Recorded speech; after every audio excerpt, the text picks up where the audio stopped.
네, 뉴스타워 오늘도 두 분의 전문가와 함께 사건 사고 소식 짚어보겠습니다. 이웅혁 건국대 경찰학과 교수, 김광삼 변호사와 함께 살펴보겠습니다. 안녕하십니까? 안녕하세요. 네. 자, 먼저 살펴볼 사건은 안희정 전 충남지사의 성폭행과 관련한 재판 소식 살펴보도록 하겠습니다. 오늘도 재판이 진행이 되는데요. 자, 재판이 이제 후반을 향해 가면서 양측의 공방이 점점 더 치열해지고 있는데, 지난 금요일 재판에서는 안 지사의 부인 민주원 씨가 나와서 증언을 했는데 말이죠. 이제 이게 계속 논란이 되고 있어요. 네, 그렇습니다. 이제 그 공간 자체가 이제 뭐 부부가 사용하는 침실 공간이다 보니까 이곳에 그 김지은 씨가 새벽 4시경에 그대로 이제 나타났다. 네. 즉 자의에 의해서 나타나서 마치 3, 4분 동안 계속 그 바라보고 있었다. 이제 이런 취지의 그 증언을 했습니다. 네. 그러다 보니까 과연 이제 무슨 일 때문에 과연 이제 이런 일이 있었던 것인지, 또는 정말 네, 그 증언 내용을 좀 하나씩 좀 살펴보도록 하죠. 네, 뭐 예를 들면 이제 그 지지자들 사이에선 별명이 김지은 씨가 마누라 비서다 이렇게 통하고 있다고 예. 느껴지고 있고요. 물론 이제 양가적 감정이 있겠지만 남편이 많이 그 좋아하는 것을 본인이 그 느꼈다, 뭐 이런 취지의 그 진술도 했고요. 아까 말씀드린 바와 같이 11시, 12시경에 추침이 시작됐는데 새벽 4시경에 실눈을 뜨고 이렇게 가만히 봤더니 네. 김지은 씨가 부부 침실을 이렇게 들여다보고 있었다. 예. 그래서 안 지사를 깨웠었는데 안 지사도 상당히 그 다정하게 지은아 왜 그래? 뭐 이렇게 그 얘기한 것에 상당히 좀 위험하게 느꼈다라고 하는, 상당히 그 미행스러운 그 사생활 공간이 어떻게 비서가 함부로 침입할 수 있느냐? 예. 무엇인가 상당히 그 도발적인 것이 아니었느냐? 또는 일정한 그 연정이 너무 과도하게 표현된 것은 아니냐? 이런 그 추측을 자아내는 증언이 있었던 것이죠. 예. 네, 저희가 잠깐 보여드렸습니다마는 남편을 위험하게 할 수 있다, 이런 인물이라고 생각을 했다고 하는데 왜 침실에 들어왔을 때 제지를 하지 않았을까요? 지금 이제 본인 자체도 그 부분을 이제 후회한다고 얘기하고 있습니다. 예. 그래서 3분, 4분 동안 가만히 이제 있으면서 실눈만 이제 뜨고 있었다. 근데 그럼에도 불구하고 여러 가지 체형이라든가 또는 머리 모양으로 봐서는 김지은 씨가 이제 분명하다 이렇게 얘기하고 예. 있고요. 또 큰 틀에서 봐서는 이제 그 김지은 씨가 상당히 뭐 좋아하는 그런 연정을 남편 안 지사에게 그 품었지만, 그것은 개인적인 감정이기 때문에 본인이 어떻게 뭐 제어하는 것은 옳지 않았다고 생각했다. 뭐 이런 취지 얘기한 것 같고요. 또 큰 틀에서는 남편을 그 믿었다라고 하는 뭐 이런 얘기도 그 함께 한 것 같습니다. 근데 어쨌든 이것이 다 본인의 그 감정과 심정에 관한 그 이야기이기 때문에 정말 뭐 사실인가 여부인지, 아니면 재판을 유리하게 끌기 위한 하나의 뭐 전략인지, 네. 이것은 결국 이제 그 재판관이 판단할 문제가 아닌가 생각됩니다. 네. 이렇게 뭐 증언이 공개되고 난 다음에 지금 뭐 핵심적으로 논란이 되고 있는 내용 가운데 하나는 이제 침실에 들어갔느냐 안 들어갔느냐, 이제 이거 가지고 이제 공방이 있는데요. 김지은 씨 측에서는 침실에 들어간 적이 없다라고 얘기를 하고 있어요. 이제 리조트, 이제 그 당시에 숙소를 묵었던 리조트가 1층, 2층으로 된 이제 복층 구조였다고 그럽니다. 네. 그래서 원래는 2층에서는 안희정 전 지사 부부가 거기서 침실에서 잠을 자고, 네. 1층에서 이제 김지은 씨가 자기로 되어 있었다고 그래요. 그러면 왜 김지은 씨 측에서는 일단 뭐 문 앞에 가고 이제 그런 건 다 인정을 해요. 그런데 그 이유가 뭐였냐면 안희정 전 지사의 수행비서로 처음에 발탁이 돼서 예. 인수인계를 받을 때 정치와 관련된 뭐 여자를 좀 조심하라, 이제 그런 얘기를 들었다는 거죠. 예. 그런데 그날 행사가 거의 끝날 때쯤 해서 메시지를 받았는데 그 메시지 내용 중에 이제 그 김진 씨가 7시에 끝나면 안희정 전 지사의 휴대폰을 착신해가지고 본인이 받았거든요. 네. 근데 예. 거기에 착신 내용에 그 여자분이 문자로 예. 2차 때 찾아가겠다, 이제 그런 취지에 있었다는 거예요. 그래서 예. 그 여자가 혹시 찾아와서 불상사가 있을 가능성이 있기 때문에 이걸 제지하기 위해서 뭐 복도랄지 이제 그런 곳에서 일종의 수행비서로서 안전지사를 이제 보호하기 위해 있었다는 거고, 그러다가 쪼그려 앉아서 잠이 들었다. 그래서 예. 그리고 방에 들어간 적은 전혀 없다, 이렇게 얘기를 하고 있어요. 그래서 예.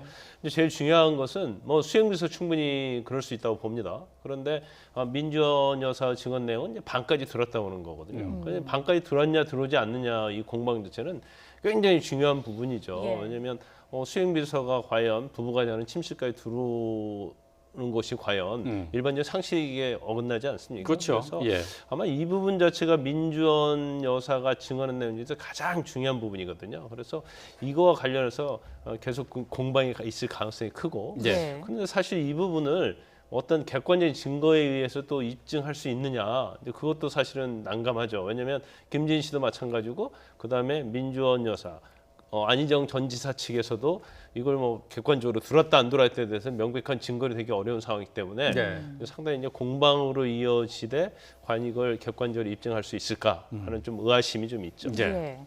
계속해서 양측 주장이 완전히 좀 엇갈리고 있는 상황인데 김지은 씨가 안전지사를 만날 때 볼에 홍조를 띄웠다 이런 감정적인 진술이 논란이 되고도 있습니다. 일단 재판부가 감정적인 평가를 자제하라 이렇게 요구를 하기도 했는데 증인은 나와서 사실만을 말해야 하고 재판부가 그걸 결정하는 입장인 거죠. 그렇죠. 이제 원칙적으로요. 근데 증인이 법정에 나와서 자기 느낌을 이야기하는 것은 증거로도 쓰이지 않고요. 예. 아, 그래요. 법정에서 일반적으로 제지를 당합니다. 왜냐하면 나는 김지은 씨가 안희정 전 지사를 굉장히 좋아한다고 느꼈었다. 이것은 굉장히 주관적이잖아요. 지금 저희가 증언 내용을 정리를 해놨는데 이제 문제가 되는 게 볼에 홍조를 띤 애인을 만나는 여인의 느낌을 받았다. 뭐 네. 이런 것들이 문제가 되는 그렇죠. 거죠. 저게 볼에 홍조를 띈 애인을 만나는 여인의 느낌을 받았다. 저것은 안희정 전 지사와 김진 씨의 모종의 연인 관계, 애정 관계에 있었다는 거 의미하잖아요. 예. 그럼 그걸 암시하는 거단 말이에요. 근데 저거 자체는 민주원 씨의 주관적인 감정적인 그런 평가잖아요. 그래서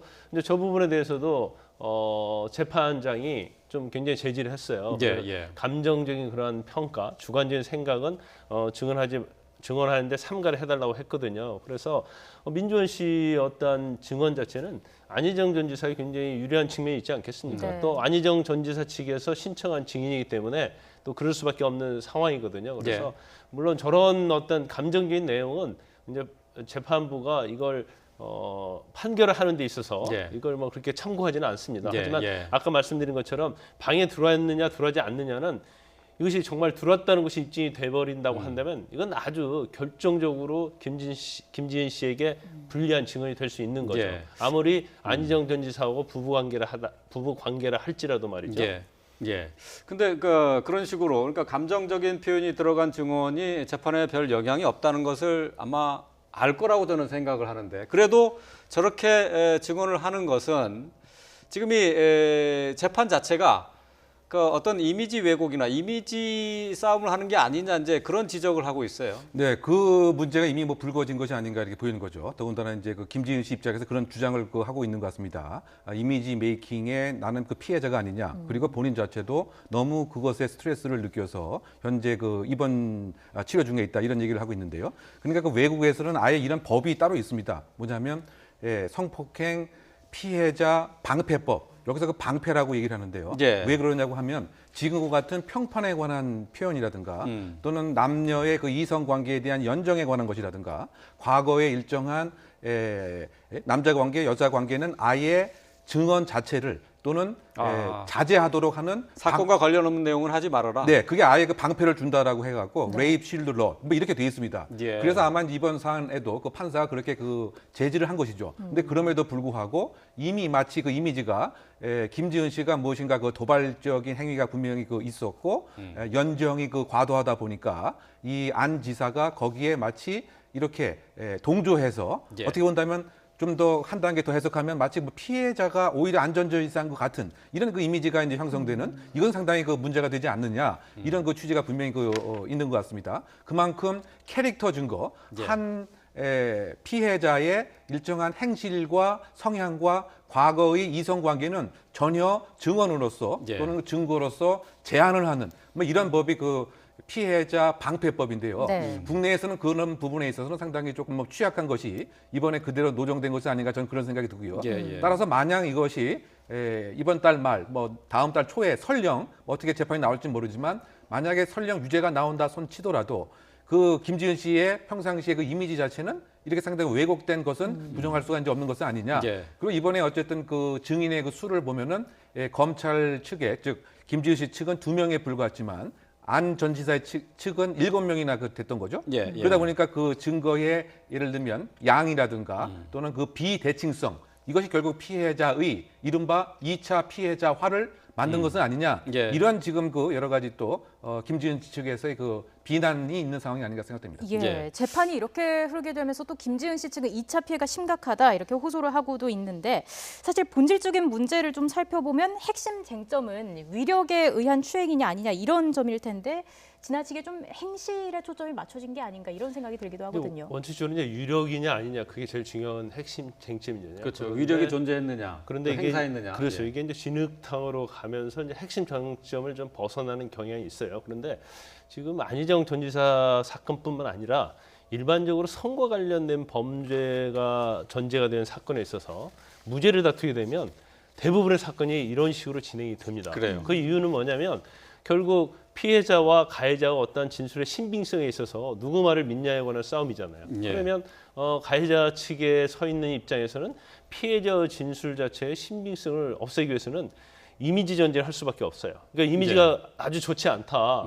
그런 인상을 재판부에 심어주게 되면 재판부 입장에서는 그 피해자의 진술을 믿지 않겠죠. 네. 예, 예. 그러다 보니까 이렇게 이미지 전쟁으로 가고 또 진흙탕으로 가는 거거든요. 그런데 아까 이웅혁 교수님께서 말씀하셨는데 피해자의 어떤 과거의 연인 관계랄지 뭐 그다음에 사생활 사실 예. 이런 것 자체는 핵심 쟁점이 아니거든요. 예, 근데 그럼에도 예. 불구하고 수많은 재판에서는 그런 걸 계속 대두시켜서 상대방의 이미지를 훼손시키려는 시도가 굉장히 많이 있어요. 그래요. 예. 그런데 이제 재판부 입장에서 이제 그런 걸 많이 제지를 하죠. 예. 제지를 하지만 그래도 일단 그런 것들이 대두가 되면 인간이기 때문에 재판장도 어느 영향을 받지 않을 수 없는 그런 상황이 올 수 있거든요. 그러니까 계속적으로 시도를 하는 겁니다. 그리고 지금까지 김지은 씨 측에서 내세운 증인들 또 검찰 측에서 나온 증언들 자체는 다 비공개로 됐잖아요. 근데 그 부분이 사실은 외부로 알려지면 안희정 전 지사에 대해서도 좀 치명적인 부분이 있을 수 있을 거예요. 예, 예. 그렇지만 4차 공판부터는 안희정 전 지사 측의 증인들이 나왔기 때문에 이게 공개가 됐지 않습니까? 네. 이게 공개가 되다 보니까 안희정 전 지사 측에 유리한 것들은 다 공개가 되면서 마치 안희정 전 지사가 무죄인 것처럼 언론에 보도되는 것이고 그전 건 비공개가 되다 보니까 이제 김진 씨에 굉장히 불리한 측면이 있기 때문에 아마 재판부에서 향후 재판은 비공개로 갈 가능성이 크지 않나 싶습니다. 예.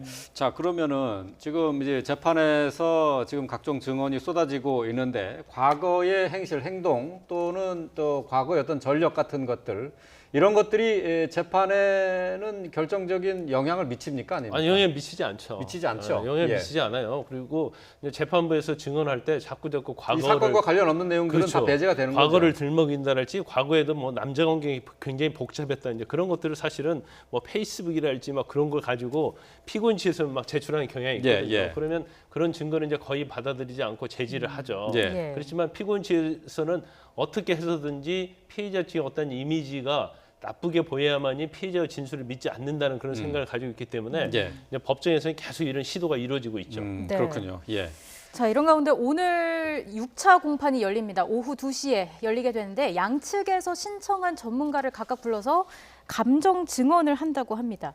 변호사님, 감정 증언이라는 게 뭔가요? 일단 이제 증언을 하는데 일반적으로 어떤 무죄가 치열하게 다투는 사건에 있어서는 검찰에서 피해자의 어떤 심리 상태 예. 그런 걸 감정을 합니다. 예. 그래서 전문가가 그 감정에 관한 이제 의견을 내죠. 아, 그래요? 이건 뭐 어떤 증거에 있어서 결정적인 건 아니에요. 그렇지만 예를 들어서 피해자 진술의 어떤 신빙성이 어떠했느냐, 예. 정말로 유력에 의해서 성추행, 성폭행을 당한 것으로 보이느냐. 그러면 이러이러한 진술, 아니면 이러한 감정 기복, 이러이러한 표정에 의하면 김지은 씨 진술이 사실로 인정이 되고 네. 현재 김지은 씨의 어떤 상태는 어떻고 그다음에 성폭력 이후에 어떠한 상태를 보이고 있다. 예. 정신적으로 뭐 예. 그런 걸 써놓은 거죠. 그러면 예. 이러한 진술 자체는 이러한 감정에 대한 의견 자체는 피해자의 진술에 굉장히 부합하거든요. 그러면 직접적인 증거로 사용하지 않는다 하더라도 재판부에서 굉장히 어떤 유죄의 증거에 영향을 미칠 수 있거든요. 네. 그래서 이 부분에 대해서는 피고인 측에서는 굉장히 부담스럽습니다. 그런데 오늘 나오는 그 전문가의 감정에 안희정 전 지사 측 감정인도 포함이 돼 있어요. 예, 예. 그것은 검찰에서 낸 어떤 감정인의 의견 자체가 피해자 측에 유리하기 때문에 예. 그것을 반박하는 측면에서 안희정 전 지사도 어떤 감정과 관련된 전문가를 증인을 신청해서 증언을 하게 되는 예. 거죠. 자, 저 심리 분석 전문가의 이제 감정이 재판에서 이제 나오게 되는데 말이죠. 그러면은 이 심리 분석가는 사전에 이 피고인이나 피해자를 만났다는 겁니까? 아니면은 재판에서 나타나는 현상만 보고 판단하는 겁니까? 전에 만나서 다 분석을 한 거죠. 다 거기에 대한 특히 분석을 한 건가요? 검찰에서 신청한 증인 같은 경우에는 전문가가 이전에 미리 김정은 씨를 만나서 아주 철저하게 심리 분석을 다 해요. 예. 그래서 거기에 대한 의견을 이미 검찰에도 제출했기 때문에 검찰이 이걸 증거로 이제 법원에 제출을 했고 안희정 전 지사 측에서는 이건 피고인인 안희정 전 지사에게 불리하기 때문에 우리 인정할 수 없다. 예. 그렇기 때문에 그 의견서를 낸 감정인 전문가가 와서 법정에서 증언을 하게 됩니다.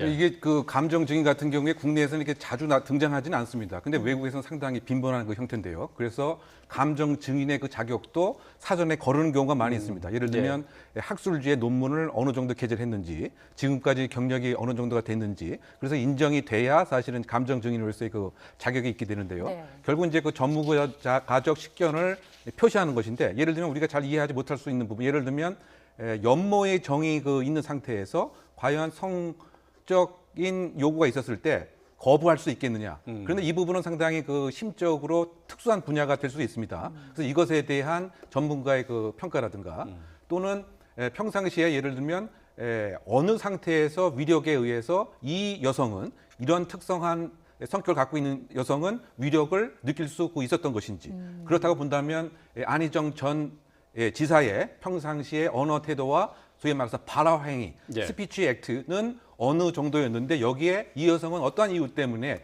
영향을 받을 것이다. 이렇게 주장을 하게 되면 아마 반대쪽에 있는 감정증인은 그와 같은 연구 결과도 없고 그것은 합리적으로 볼 수 없다. 뭐 이렇게 이제 아마 논박이 있을 것이 아닌가 생각이 됩니다. 예. 그랬을 때 결국 이제 그 재판관은 자유심증주의이기 때문에 여기에 반드시 기속되는 따라야 되는 것은 아닙니다. 단지 그 참고 사항으로만 삼을 뿐이죠. 예. 예. 결국 이제 이만큼 이게 사안이 똑 떨어지는 물적 증거가 그 있지 않고 미묘한 그 영역이다 보니까 네. 전문가의 그 도움을 받으려고 하는 뭐 재판관의 한 뭐 지금 어려운 상황이 아닌가 뭐 예. 계속 가능하지 않나. 우리 재판에서 이제 감정 증언이 그렇게 그 일반적이지 않다고 말씀을 하셨는데, 그러니까 그만큼 지금 이 성범죄 재판에 있어서 이 증거, 객관적인 증거가 없기 때문에 계속 복잡해질 수밖에 없다는 얘기가 되는 거죠. 이제 그렇게 어떤 볼 수 있는 시각도 있고요. 이제 그렇지 않고 워낙 유무죄를 다투잖아요. 그러면 김지은 씨 측의 어떤 증언만 있기 때문에 이걸 뒷받침할 수 있는 또 다른 증거가 필요하다. 그래서 아마 전문가의 의견을 듣고 감정을 하게 만든 걸로 보여요. 그런데 이제 우리나라에서 선거와 관련된 그런 수사할 때 예. 거의 전문가 의견을 어린이 경우요. 그리고 지적 장애인이 피해자인 경우에는 거의 감정을 합니다. 아, 그래요? 전문가 의견을 예, 듣죠. 예. 근데 대부분이 왜냐하면 어린애 같은 경우에는 법정에 나와서 증언을 할 수 있는 그런 능력이 좀 예. 안 되죠. 예. 또 지적 장애인 같은 경우도 자기의 진술 자체를 명확히 하기 어려워요. 네. 그러다 보면 법정에서 상대방이 피고인이 무죄를 다퉜을 때는 굉장히 어떤 이제 혼란스럽고 오히려 피해자, 지적자이나 어린이에게 좀 불리한 경우가 있거든요. 그래서 그걸 이미 수사 초기에 감정을 하게 만들죠. 그리고 그런 감정한 내용을 법원에 제출하고 이제 감정 예. 증언을 하는 경우가 굉장히 일반화돼 있습니다. 예. 예. 알겠습니다. 과연 6차 공판에서 어떤 얘기가 나오게 될지 좀 기다려 봐야 할 것으로 보이고요. 이제 재판이 막바지로 향하고 있습니다. 재판부가 어떤 판결을 내릴지도 관심인데 목격자도 없고 증언도 엇갈리고 있는 상황 아니겠습니까? 어떤 결론이 나올까요? 상당히 그 예측하기가 좀 어려울 것 같습니다. 그 지금 4차, 5차 공판에 언론에 보도된 바에 의하면 그 마치 이제 그 연정을 품어서 자유로운 의사에 의해서 뭐 성관계를 한 듯 하지만 지금 이것은 이제 일방적인 얘기이기 때문에 지금 그 아마 3차 공판으로 기억하는데 그때 이제 그 김지은 씨를 16시간에 걸쳐서 아주 그 집중 그 심리가 이루어졌습니다. 이때는 그 비공개로 이루어졌죠. 네. 네. 그래서 만약에 그 판사의 그 심증 형성이 이 김지은 씨의 그 일관되고 진술된 이야기라고 만약에 만들어진다고 한다면 이와 같이 그 제3자에 의한 증언의 신빙력보다 더 있지 않을까 이렇게 생각이 됩니다. 결국 지금 흐르고 있는 것이 이 양쪽 그 친소 관계에 있는 그 증인들이 증언의 내용 자체가 180도가 상이한 것이기 때문에 과연 재판관이 누구의 말을 믿어주느냐, 누구의 이야기가 더 신빙성이 있다고 이제 보여지느냐, 네. 뭐 이것이 하나의 그 초점이 되지 않을까 생각되는데 지금까지 나온 바에 언론에 나온 바에 의하면 마치 지금 그 김지은 씨의 그 도발적 행위가 원인인 것 같고 서로 좋아서 연정에 의한 의사 결정이었다. 성적인 자유 의사가 침해된 것은 없었던 것은 아니냐 이런 인성 형성이 상당 부분 있는데 그런데 이제 지금 그 업무의 그 위력이라고 하는 것 자체는 예. 개인적인 상위성이 분명히 있습니다. 네. 그래서 김지은 씨의 16시간 동안에 판사 앞에서 한 그 증언 그것도 상당히 중요한 요소가 되지 않을까 생각됩니다. 네, 알겠습니다.